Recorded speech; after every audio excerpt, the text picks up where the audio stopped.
When my daughter said, "We're leaving tomorrow, Mom, I sold your beach house," my hands started shaking, not because I was weak, but because she thought I was sitting in a doctor's waiting room, the kind with cold chairs and a clock that ticks too loudly. My name had just been called when my phone rang. It was my only daughter, Angela. Her voice was calm, almost businesslike. No greeting, no warmth, just words that cut deep. "Mom, we're going to Europe tomorrow. I sold the beach house and your car. We needed the money. I'll explain later."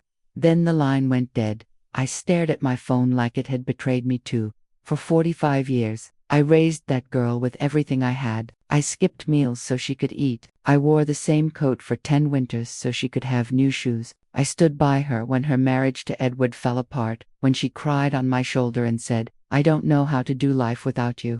And now, without asking, she erased me. My name is Antonia Brooks. I'm 71 years old, and 6 months ago, I buried my husband, Robert. He died the way he lived, quietly, lovingly, kissing my forehead over breakfast. The beach house was our dream. We bought it when Angela was 15. Every summer smelled like salt, sunscreen, and laughter. Or so I thought.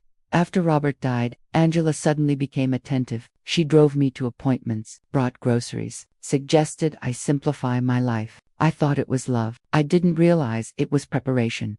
What Angela didn't know, what she never bothered to ask, was that the beach house had been placed in a trust years ago. Robert insisted, just in case, he said, the deed couldn't be sold without my signature. And the money. It wasn't going where she thought. The next morning, while Angela was boarding a plane, her lawyer was calling her, and for the first time in her life, she heard the word no. I didn't scream. I didn't seek revenge. I simply protected what was mine, my dignity, my memories, my life. Because being old doesn't mean being powerless, and being kind doesn't mean being foolish.